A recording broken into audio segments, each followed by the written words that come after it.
ಯಾಕಮ್ಮ ಜನ್ಪುಟ ಹೊರಗಡೆ ಕರ್ಕೊಂಡ್ಬಂದೆ?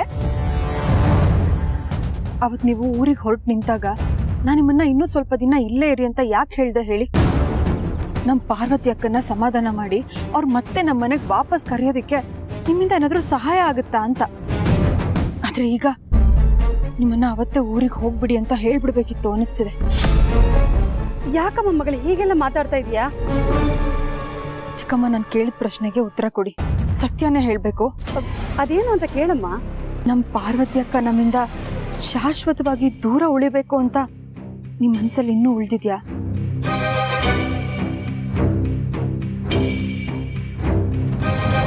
ನಿಮಗೆ ಯಾಕಮ್ಮ ಹಾಗ ಅನ್ನಿಸ್ತಾ ಇದೆ? ನೀವು ಅತ್ತೆ ಮಾವನ ಹತ್ರ ಪಾರ್ವತಿ ಅಕ್ಕನ ಬಗ್ಗೆ ಮಾತಾಡ್ತಾ ಇದ್ದನ್ನ ಕೇಳಿ ನನಗೆ ಹಾಗೆ ಅನ್ನಿಸ್ತಿದೆ ಚಿಕ್ಕಮ್ಮ. ನೀವು ಇಲ್ಲಿಗೆ ಬಂದಾಗಿಂದ ಪಾರ್ವತಿ ಅಕ್ಕನ ಬಗ್ಗೆ ತಪ್ಪು ತಿಳ್ಕೊಂಡು ಅವ್ರ ಮನ್ಸಿಗೆ ನೋವಾಗೋ ತರ ಮಾತಾಡ್ತಿದ್ರಿ. ನಿಮಗೆ ಎಷ್ಟೇ ತಿಳಿ ಹೇಳಿದ್ರು ಅವರಿಂದ ನನಗೆ ತೊಂದರೆ ಆಗುತ್ತೆ ಅಂತ ದಾರಿ ಗಟ್ಗಟ್ಟಿ ಅವ್ರಿಗೆ ಅವಮಾನ ಮಾಡ್ತಾ ಇದ್ರಿ.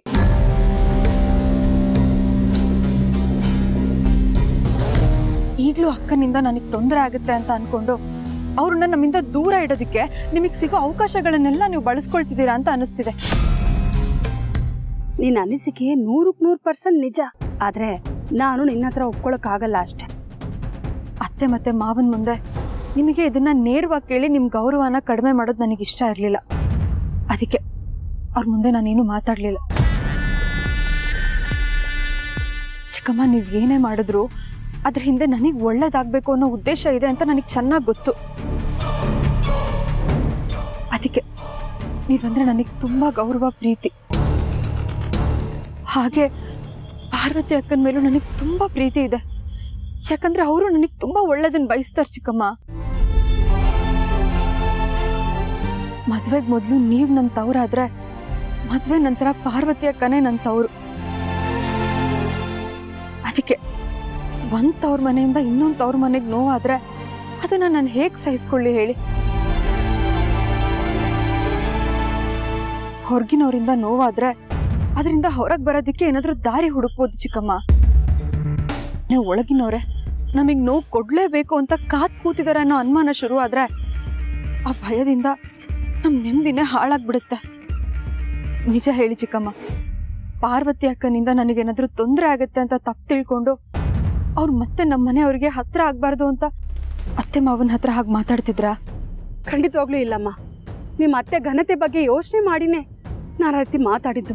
ಬೇಡ ಚಿಕ್ಕಮ್ಮ, ಅಕ್ಕ ಭಾವನ ಈ ಮನೆಗೆ ಕರ್ಕೊಂಡು ಬರೋ ವಿಷಯದಲ್ಲಿ ಇಲ್ಲ, ಅವರಲ್ಲಿ ಇರೋ ಅಷ್ಟು ಕಾಲ ಅವ್ರಿಗೆ ಎಲ್ಲದರಲ್ಲೂ ಅನುಕೂಲ ಮಾಡಿಕೊಡೋ ವಿಷಯದಲ್ಲಿ ಅತ್ತೆ ಮಾವ ಏನೇ ತೀರ್ಮಾನ ಮಾಡಿದ್ರು, ಎಷ್ಟೇ ಪ್ರಯತ್ನ ಪಟ್ರು ನೀವದನ್ನ ತಡಿಬೇಡಿ.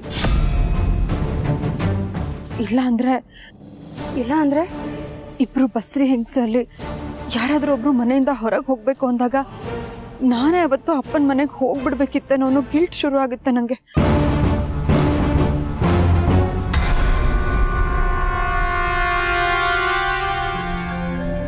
ಅಯ್ಯೋ, ನಾನ್ ಪಾರ್ವತಿನ ದೂರ ಇಡಕ್ ನೋಡಿದ್ರೆ ಇವಳು ಈ ಮನೆಯಿಂದನೇ ದೂರ ಹೋಗೋ ಮಾತಾಡ್ತಾ ಇದ್ದಾಳಲ್ಲ. ನಾನು ಇದಕ್ಕೆ ಬೇರೆ ದಾರಿಯಲ್ಲೇ ಆಟ ಆಡ್ಬೇಕು. ಮೊದಲು ನನ್ನ ಮಗಳನ್ನ ಸಂತೋಷವಾಗಿ ಇಟ್ಕೋಬೇಕು. ಏನ್ ಹೇಳ್ತಾ ಇದ್ದೀರಾ? ಮತ್ತಿನ್ನೇನು ದೊಡ್ಡ ಯಜಮಾನರು, ನಾನು ಆಗ್ಲಿಂದ ಗಮನಿಸ್ತಾನೆ ಇದ್ದೀನಿ.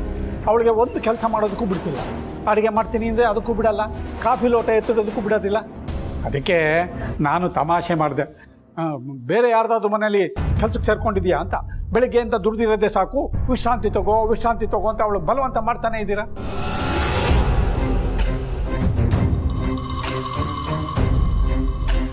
ಓಹ್, ನೀವು ಆ ಅರ್ಥದಲ್ಲ ಹೇಳಿದ್ದು. ಸರ್ತಿ ಪಾರುಗೆ 5 ತುಂಬಿ 6ನೇ ತಿಂಗಳಿಗೆ ಬಿತ್ತಲ್ಲ, ಅವಳಿಗೆ ಇವಾಗ ಸಾಧ್ಯವಾದಷ್ಟು ವಿಶ್ರಾಂತಿ ಕೊಡಬೇಕು. ಅದಕ್ಕೆ ಹಾಗಂದ್ರೆ ಅಷ್ಟೇ. ನಿಮ್ಮ ಮಗಳನ್ನ ಇಷ್ಟಾದ್ರೂ ಕಂಟ್ರೋಲಿಗೆ ತಗೊಳ್ಳಿಲ್ಲ ಅಂದರೆ ಅವಳು ತಾನು ಬಸ್ರಿ, ತಾನು ಆರೈಕೆ ಮಾಡಿಸ್ಕೊಬೇಕು, ತಾನು ವಿಶ್ರಾಂತಿ ತಗೋಬೇಕು ಅನ್ನೋದನ್ನ ಮರ್ತು ಬಿಡ್ತಾಳೆ. ಅದಕ್ಕೆ ಈ ರೀತಿ ದಬಾಯಿಸಿ ಅವಳ ಒಂದು ಕಡೆ ಕೂರಿಸ್ಬೇಕು. ಇದಕ್ಕೆ ಪಾರು ಅಪ್ಪನಾಗಿ ನನ್ನ ಒಪ್ಪಿಗೆನೂ ಇದೆ. ಅಯ್ಯೋ ಅಪ್ಪ, ಆದ್ರೆ ಈ ಅಕ್ಕ ಪಾಪ ಬಾವನ ಒಳ್ಳೆ ಉದ್ದೇಶನ ಅರ್ಥನೇ ಮಾಡ್ಕೋತಿಲ್ಲ. ಮೊನ್ನೆ ಏನಂತಿದ್ಲು, ಅಪ್ಪ ನಾನು ಈ ಮನೆಯೊಳೆ ತಾನೆ, ನನ್ನ ಕೈಲಾಗಿದ್ದ ಕೆಲಸ ಮಾಡ್ತೀನಿ, ನನಗೆ ಯಾರ ಅಪ್ಪನೇನೂ ಬೇಕಾಗಿಲ್ಲ ಅಂತ. ಆದ್ರೆ ಇವತ್ತು ಈ ಜಗಳ ಗಂಟೆ ಹಂಗೆ ಜಗಳ ಮಾಡಿದ್ರೆ ಏನ್ ಮಾಡ್ತೀಯ? ಏಯ್ ಗಣಿ, ನನ್ನನ್ನ ಜಗಳ ಗಂಟೆ ಅಂತೀಯನ? ಅಯ್ಯೋ ಅಯ್ಯೋ ಅಕ್ಕ ಅಕ್ಕ, ಇಲ್ಲ ಇಲ್ಲ ಇಲ್ಲ, ನನ್ನ ಹೆಂಡತಿನ ಜಗಳ ಗಂಟಿ ಅಂತ ಹೇಳ್ತೀಯಾ? ಕಿವಿ ಹಿಂಡು ಬಾ ಪ್ಲೀಸ್. ಅಯ್ಯೋ ಅಯ್ಯೋ ಬಿಡಕ್ಕ.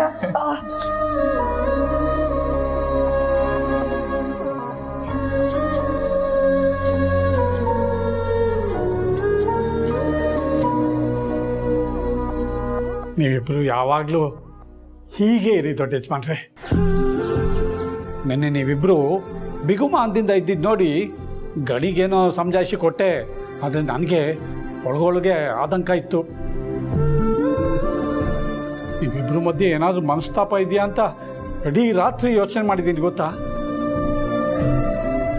ನಿಮ್ಮಿಬ್ಬರ ಮಧ್ಯೆ ಏನಾದರೂ ಮನಸ್ತಾಪ ಶುರುವಾಗಿದೆಯಾ ಅಂತ ನಿನ್ನೆ ರಾತ್ರಿ ಇಡೀ ಯೋಚನೆ ಮಾಡಿದ್ದೀನಿ ಗೊತ್ತಾ. ಆದರೆ ಈಗ ನೀವಿಬ್ಬರು ಹೀಗೆ ಅನ್ಯೋನ್ಯವಾಗಿರೋದನ್ನು ನೋಡಿ ತುಂಬ ಖುಷಿ ಆಗ್ತಿದೆ. ಯಾವಾಗಲೂ ಹೀಗೆ ಇರಿ.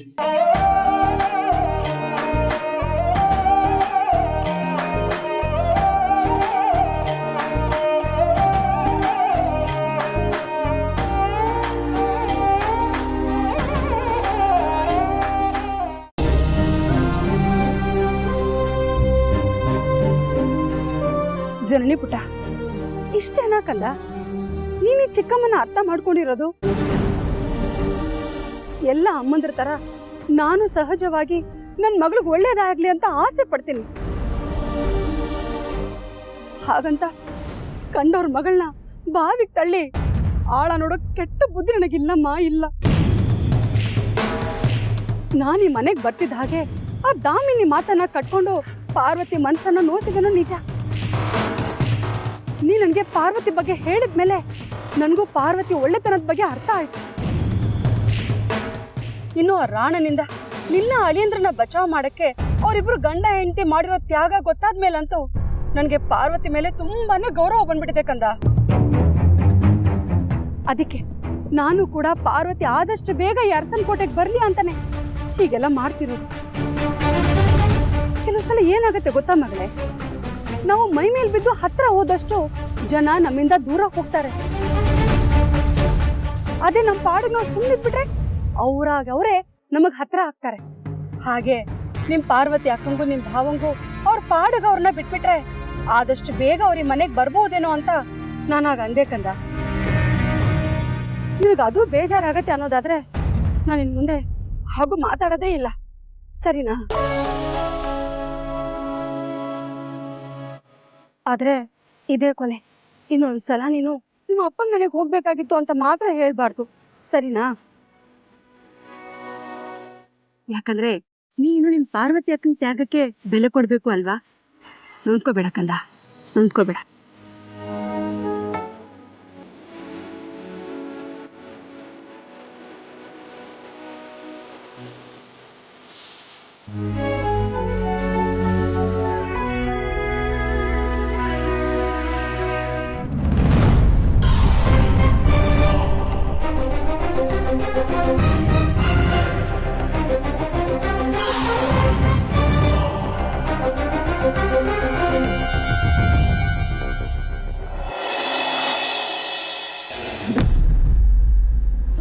ಪ್ರೀತು, ನೆನ್ಪಿದೆ ತಾನೆ? ಅತ್ತೆ ಮಾವನ್ ಪ್ರಕಾರ ಇವತ್ತು ಈಗ ನೀನನ್ನ ಹೊರ ಕರ್ಕೊಂಡು ಹೋಗ್ತಾ ಇದೀಯ. ಆದ್ರೆ ನಾವು ನಿಜವಾಗ್ಲೂ ಆಚೆ ಹೋಗ್ತಿರೋದು ಬ್ರೋ ಮತ್ತೆ ಅದಕ್ಕೆ ವಿಷಯದಲ್ಲಿ ಪತ್ತೆದಾರಿ ಕೆಲಸ ಮಾಡಕ್ಕೆ, ರೈಟ್? ಎಸ್. ಆದ್ರೂ ಜನನಿ ನಮ್ಮವ್ರ ಬಗ್ಗೆ ಪತ್ತೆದಾರಿ ಕೆಲಸ ಬೇಕಾ? ಇದೊಂದು ವಿಷಯದಲ್ಲಿ ಬೇಕು ಪ್ರೀತು. ಏನ್ ಪ್ರೀತು ಬೇಜಾರ್ ಮಾಡ್ಕೊಂಡು ನಿಂತಿದ್ಯಲ್ಲ? ನಾನೇನೋ ನಿಮ್ಮ ಅಣ್ಣ ಅದಕ್ಕೆಗೆ ಏನೋ ಅನ್ಯಾಯ ಮಾಡೋದಿಕ್ ಹೊರಟಿದ್ದೀನಿ ಅನ್ನೋ ತರ. ನಾನ್ ಹೊರಟಿರೋದು ಅಕ್ಕ ಭಾವ ಯಾವ್ದಾದ್ರು ಕಷ್ಟದಲ್ಲಿ ಸಿಕ್ಕಾಕೊಂಡಿದಾರ ಅಂತ ಪತ್ತೆ ಮಾಡೋದಿಕ್ಕೆ. ಅದ್ ನೆನ್ಪಿರ್ಲಿ ನಿಂಗೆ. ಪ್ರೀತು, ಈ ಸಲ ಏನಾದ್ರು ಆ ರಾಣನ್ ತರ ಮತ್ಯಾರ್ದೋ ಒತ್ತಡಕ್ಕೆ ಸಿಕ್ಕಾಕೊಂಡಿದ್ರೆ, ಇಲ್ಲ ಬೇರೆ ಯಾರಿಂದನಾದ್ರೂ ಪ್ರಾಬ್ಲಮ್ಸ್ ಫೇಸ್ ಮಾಡ್ತಿದ್ದಾರೆ ಅಂತ ನನಗೇನಾದ್ರೂ ಗೊತ್ತಾದ್ರೆ ಸೀದಾ ಬಂದು ಅತ್ತೆ ಮಾವನ ಹತ್ರ ಹೇಳ್ತೀನಿ. ಆಮೇಲೆ ನಮ್ ಇಡೀ ಅರಸನ್ ಕೋಟೆ ಸೈನ್ಯ ಒಂದ್ ಕಡೆ, ಆ ಶತ್ರುಗಳ ಸೈನ್ಯ ಇನ್ನೊಂದ್ ಕಡೆ. ಆಮೇಲೆ ಸಾಕು ಮೂವಿ ನೋಡೋಕ್ಕಿಂತ ಮುಂಚೆನೆ ಯಾರು ರಿವ್ಯೂ ಬರೆಯಲ್ಲ. ಆಮೇಲೆ ಲಿಸನ್, ಬ್ರೋ ಅದಕ್ಕೆ ಬಿಹೇವಿಯರು, ಪಾರ್ವತಿ ಅದಕ್ಕೆ ಹಾಕ್ತಿರೋ ನಿನ್ನ ಡ್ರೆಸ್ ಕೋಡ್ ಸೀಕ್ರೆಟ್ ಗೊತ್ತಾಗೋವರೆಗೂ ಅದು ನಿನ್ನ ಇಮ್ಯಾಜಿನೇಷನ್ ಮಾತ್ರ, ನನ್ನ ಇಮ್ಯಾಜಿನೇಷನ್ ಅಲ್ಲ. ನನಗೆ ಇನ್ಫಾರ್ಮೇಶನ್ ಬೇಕು, ಅದು ಸಾಲಿಡ್ ಪ್ರೂಫ್ ಜೊತೆಗೆ. ಕರೆಕ್ಟ್? ಆಗಲ್ಲ ಗುರು. ಮತ್ತಿನ್ನೇನು, ರೂಮ್ ಒಳಗೆ ನನ್ನ ನಿಲ್ಸ್ಕೊಂಡು ನನಗೆ ಇನ್ಫಾರ್ಮೇಶನ್ ಬೇಕು, ಪ್ರೂಫ್ ಬೇಕು ಅಂತ ಕೇಳಿದ್ರೆ ಎಲ್ಲಿಂದ ತರಲಿ ನಾನು? ಸರಿ ಸರಿ, ಈಗ ಇದೇ ಸ್ಮೈಲ್ ಅಲ್ಲಿ ನನ್ನನ್ನ ಅರ್ಸನ್ ಕೊಟ್ರೆ ಟರ್ನಿಂಗ್ ವರ್ಗೂ ಬಿಟ್ಬಿಡು. ಅಲ್ಲಿಂದ ನಾನು ಪಾರ್ವತಿ ಅಕ್ಕನ ದಾರಿ ಹಿಡಿತೀನಿ. Okay madam.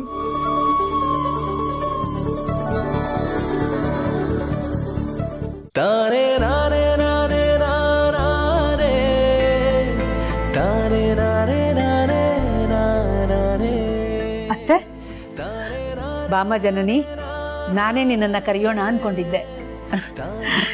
ಏನ್ ವಿಷಯ ಅತ್ತೆ? ನನ್ನ ಎರಡೂ ಮೊಮ್ಮಕ್ಕಳಿಗೂ ಸ್ವೆಟರ್ ಹೆಣಿಯೋಣ ಅನ್ಕೋತಾ ಇದ್ದೀನಿ.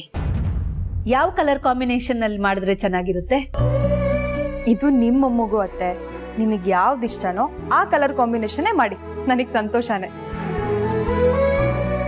ಪಾರ್ವತಿನಂತೂ ಹೋಗಿ ಕೇಳಕ್ಕಾಗಲ್ಲ, ನಿನ್ನನ್ನಾದ್ರೂ ಕೇಳೋಣ ಅಂತ ಅನ್ಕೊಂಡೆ.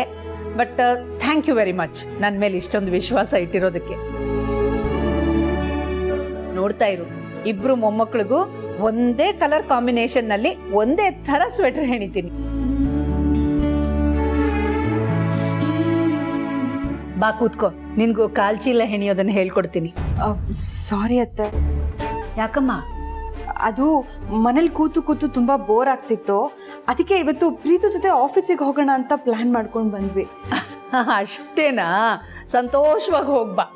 ಅಲ್ಲೂ ಕೂತು ಬೋರ್ ಆದ್ರೆ ನಿನ್ ಗಂಡನ ಹಾರಿಸ್ಕೊಂಡು ಎಲ್ಲಿಗ್ ಬೇಕಾದ್ರೂ ಹೋಗ್ಬಾಮ್ಮ, ನನ್ ಪೂರ್ತಿ ಪರ್ಮಿಷನ್ ಇದೆ.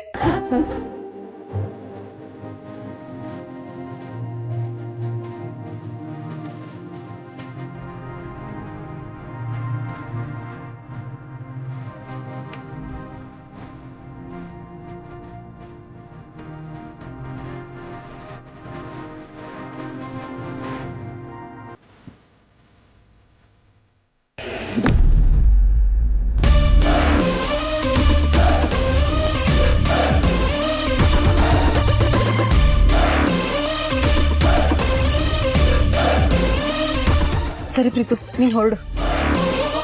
ಓಯ್, ನಿನ್ನ ಈ ಪರಿಸ್ಥಿತಿಯಲ್ಲಿ ಬಿಟ್ಟು ಹೋಗಿ ನನಗಂತೂ ಮನಸ್ಸಿಲ್ಲ. ಒಂದು ಕೆಲಸ ಮಾಡೋಣ, ನಾನು ನಿಮ್ಮ ಜೊತೆ ಬರ್ತೀನಿ, ಇಬ್ಬರು ಸೇರಿ ಈ ಡೆಟೆಕ್ಟಿವ್ ಕೆಲಸ ಮಾಡೋಣ. ಬೇಡ ಪ್ರೀತು, ನೀನ್ ಕಾರಲ್ಲಿ ನಿಲ್ಸ್ಕೊಂಡಿದ್ರೆ ಭಾವಂಗ್ ಅನುಮಾನ ಬರಲ್ವಾ? ನಾವ್ ಅವ್ರನ್ನ ಫಾಲೋ ಮಾಡ್ಬೇಕು ಅಂದ್ರೆ ಅವ್ರ ಆಟೋ ಇಂದನೇ ಹೋಗ್ಬೇಕು.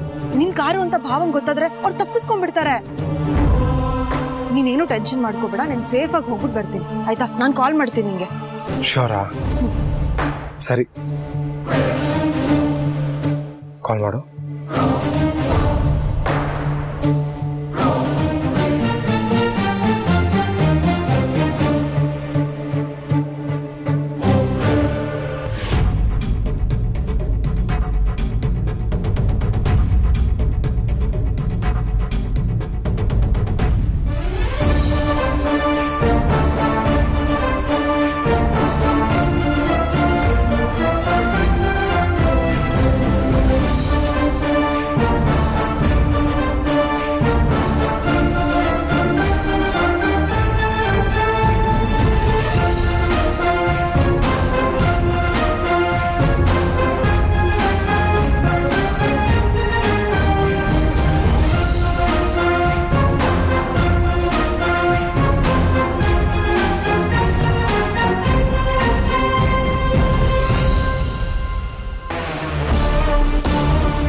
ಆ ಆಟೋ ಹಿಂದೆ ಪಾರು ಅಂತ ಬರ್ದಿದ್ಯಲ್ಲ, ಆ ಆಟೋನ ಒಂಚೂರು ಫಾಲೋ ಮಾಡಿ.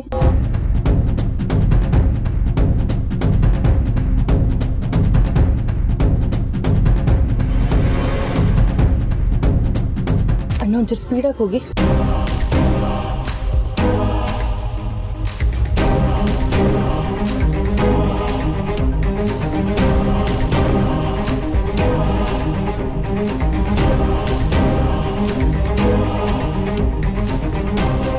ಆಟೋ ಮಿಸ್ ಆಗಬಾರ್ದು, ಬೇಗ ಫಾಲೋ ಮಾಡಿ.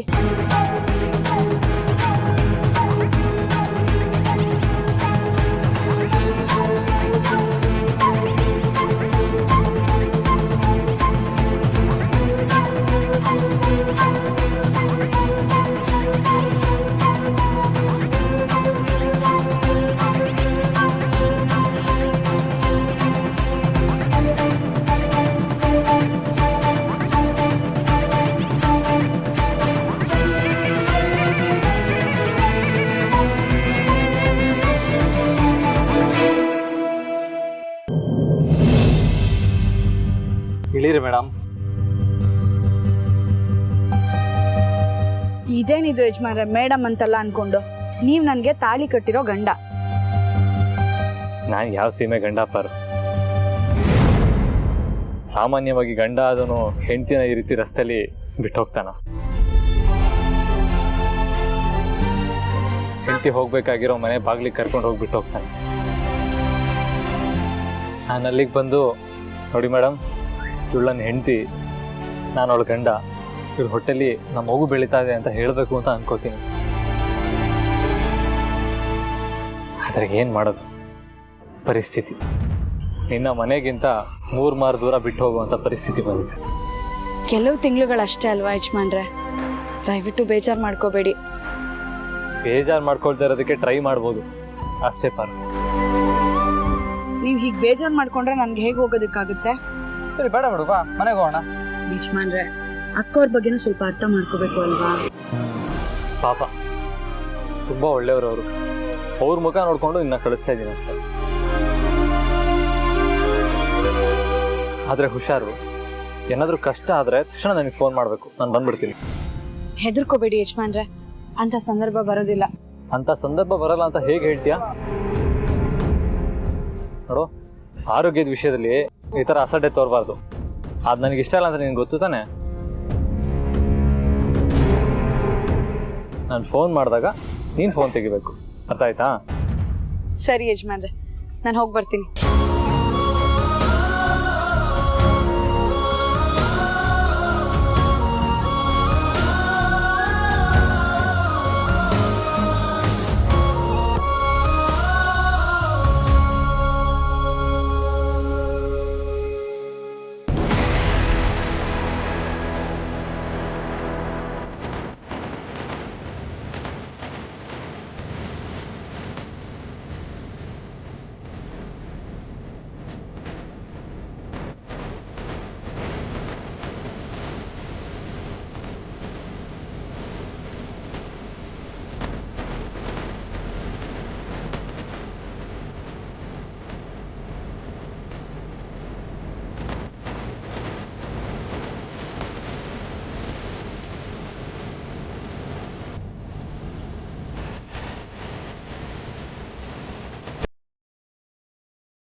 ಇದ್ಯಾರ ಮನೆ?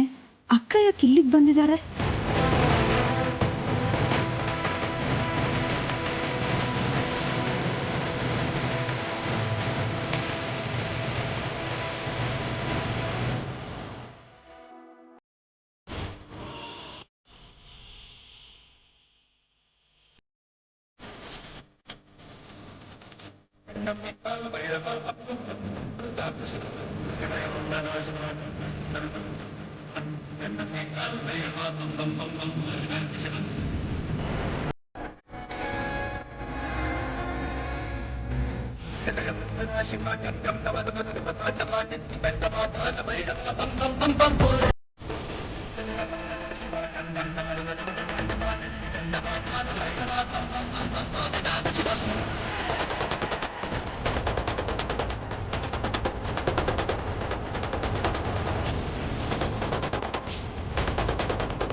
ಪಾರ್ವತಿ ಅವರೇ, ಇವತ್ತು ಅವಲಕ್ಕಿ ಉಪ್ಪಿಟ್ಟು ತಿನ್ಬೇಕು ಅಂತ ಅನಿಸ್ತಿದೆ, ಮಾಡ್ತೀರಾ?